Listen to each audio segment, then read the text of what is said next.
Hello tout le monde, je suis très heureuse de vous retrouver aujourd'hui dans cette nouvelle vidéo d'analyse composition. Oui, ça faisait très longtemps. Ça fait un bon moment que je vous ai pas proposé ce format de vidéo. Je vous ai demandé sur Instagram, à travers un sondage, vos idées de vidéos, vos idées de produits, vos idées de marques à analyser. J'ai sélectionné la marque Estée Lauder et tout particulièrement le fameux sérum qui est hyper connu chez eux.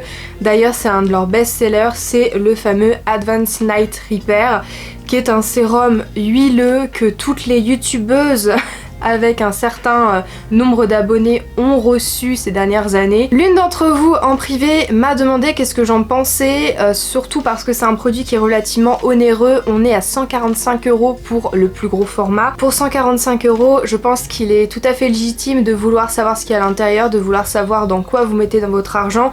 Est-ce que ça vaut le coup? Est-ce qu'il y a quelque chose de différent? Est-ce qu'il y a quelque chose de mieux qu'ailleurs? Parce que quand même, 145 €. Je suis allée voir à différents endroits afin d'écrire mon analyse composition. Je suis aussi allée voir sur une application, c'est Inky Beauty, que j'apprécie tout particulièrement, et comme vous pouvez le constater, la note globale de ce produit, on est très loin déjà des 10 sur 20.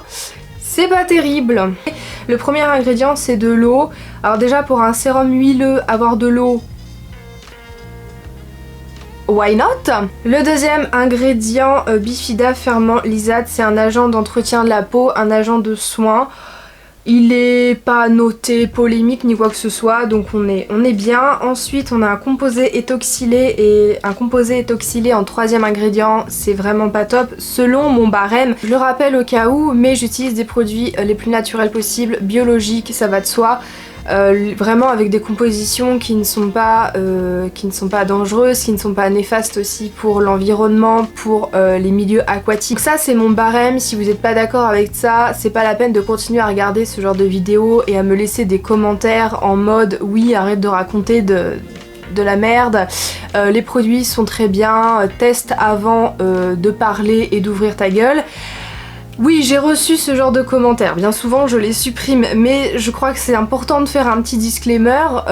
Regardez la vidéo en entier avant d'écrire de la merde. Voilà, c'est tout ce que j'aurais à dire. J'explique très bien ma démarche, qui est une démarche d'analyse. J'explique très bien mon barème. On est sur une chaîne qui prône le naturel, le bio, etc. et le fait main aussi. Notamment, je pense à la vidéo sur Niki Paris où je m'en suis pris plein la figure parce que les produits sont bourrés de silicone, donc t'as l'impression que tes cheveux sont en santé parce que ça les adoucit, ça les lisse, ça les enroule de plastoc. Voilà, les gens sont venus me dire en privé, en commentaire, que j'avais tort, que j'avais qu'à tester les produits parce qu'ils étaient géniaux et que je disais que des conneries. Regardez la vidéo et réfléchissez un peu avant de dire de la merde. Pour le coup, voilà.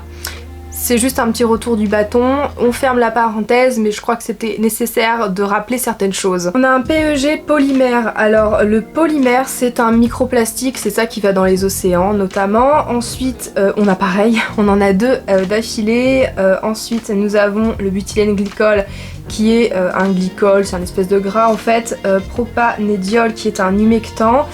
Ensuite, ça c'est bien, on a un extrait végétal, c'est un extrait de graines de faux colatier.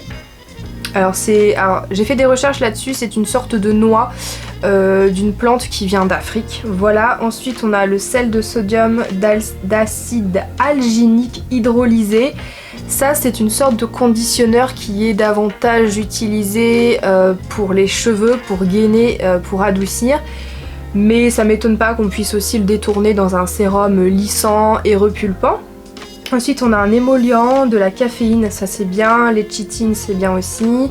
Ensuite c'est encore un agent de soin, un humectant qui est aussi utilisé comme anti-odeur. Alors le sodium RNA c'est un agent de soin, je connaissais pas non plus. Ensuite le bisabolol, je pense que vous le connaissez, c'est un agent d'entretien de la peau qui est apaisant. Le bisabolol ça peut aussi servir à réduire certaines odeurs, et là je pense que c'est utilisé pour réduire les odeurs naturelles. Peut-être que la fameuse noix du colatier a peut-être une odeur forte, donc c'est très fréquent qu'on rajoute des substances qui désodorisent en fait, si tu veux, qui enlèvent les odeurs naturelles des produits. parce que les gens sont pas habitués et ça serait très peu vendeur. Ensuite on a un composé étoxylé, Bref, une huile hydrogénée, aucun intérêt, de l'acide hyaluronique, c'est bien, un composé ethoxylé, encore un glycol, le ferment lactobacillus, c'est très bien pour la peau, encore un composé ethoxylé, encore un autre, extrait de camomille romaine, ok c'est bien, extrait de levure, c'est bien, encore un composé ethoxylé, une huile hydrogénée, encore un composé ethoxylé, je te jure, de l'acétate de tocopherol, alors ça c'est bien. Tocopherol, ça vous fait penser à tocophénol, c'est un dérivé de la vitamine E qui est un très bon agent d'entretien de la peau d'ailleurs, et qu'on retrouve dans certaines huiles végétales totalement naturelles. Ensuite, malheureusement, on a un filtre UV chimique. Alors les filtres UV chimiques, alors surtout, alors attends, il faut quand même que je vous parle d'un truc, Advanced Night Repair. Advanced Night Repair. Ça sert à quoi de mettre un filtre chimique sur un sérum qu'on met la nuit? Bref, et en plus c'est un filtre UV synthétique, chimique, tout ce que tu veux, qui est suspecté d'être un perturbateur endocrinien, et tu te mets ça pour aller dormir. Voilà, bref, ensuite un glycol, ensuite encore un polymère. Le carbomère, c'est un polymère, c'est un microplastique, voilà, comme tout à l'heure, c'est génial. Triéthanolamine, alors ça je vais vous redire à partir de quoi c'est fait. C'est une réaction d'oxyde d'éthylène avec de l'ammoniac. Je te laisse réfléchir sur l'utilité et l'impact écologique que ça peut avoir. Ensuite on a un EDTA, vous connaissez les fameux EDTA maintenant. Ensuite un BHT, je pense que vous le connaissez aussi, c'est suspecté d'être un perturbateur endocrinien, c'est une sorte de conservateur en fait, très très chimique. De la gomme xanthane, pas de souci, du phénoxyéthanol, bien sûr, hein, il me manquait le petit phénoxyéthanol, et plusieurs colorants de synthèse, c'est même pas des colorants naturels en plus, et je vois pas l'intérêt de mettre un colorant, des colorants, parce qu'il y en a deux, dans un sérum qui est dans un flacon ambré, qu'on va pas voir la couleur, bref. Bon, je pense que tu auras compris que je ne suis pas du tout en accord avec cette composition et que je ne peux en aucun cas te conseiller d'utiliser ce produit là. Je trouve que pour le prix, on a quand même une composition qui est assez longue et qui contient énormément de composés ethoxylés, on a aussi des huiles hydrogénées. Et au milieu de tout ça, c'est dommage parce qu'on a quand même plusieurs actifs végétaux, naturels qui sont tout à fait intéressants mais qui sont un petit peu noyés dans une marée de produits de synthèse et chimiques. Et ça c'est un petit peu tout le temps ce genre de problème qui revient, surtout dans les produits de luxe. Si tu veux, ils ont les moyens d'intégrer des substances naturelles qui sont plus ou moins rares. Parce que ce que je vous ai pas dit, c'est que le sérum Estée Lauder là, il est breveté, voilà. Donc je trouve ça dommage que d'un côté il y a une formule qui est hyper intéressante, mais que de l'autre ça soit un peu gâché, hein. Pour moi c'est gâché avec des produits chimiques, des microplastiques à gogo qui vont empêcher ta peau de respirer, etc. Pour 145 €, non merci. Après, bien sûr, ceux qui s'en fichent complètement des compositions, vous êtes totalement libre de continuer à acheter ce produit-là.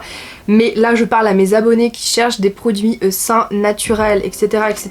Donc forcément, ce produit-là ne correspond pas à nos attentes. J'espère que cette vidéo vous a plu, qu'elle aura été utile surtout, et que ça aurait répondu à la question de la personne, voilà, qui était venue me voir en privé. Je vous retrouve très prochainement pour une nouvelle vidéo de ce genre là. La rentrée arrive pour moi, plein de choses de prévues, plein de travail, mais j'ai vraiment à cœur de reprendre plus régulièrement les analyses composition. Passez une très belle fin d'été et je vous retrouve très prochainement. Prenez bien soin de vous naturellement, en tout cas essayez, c'est toujours mieux. Ciao ciao!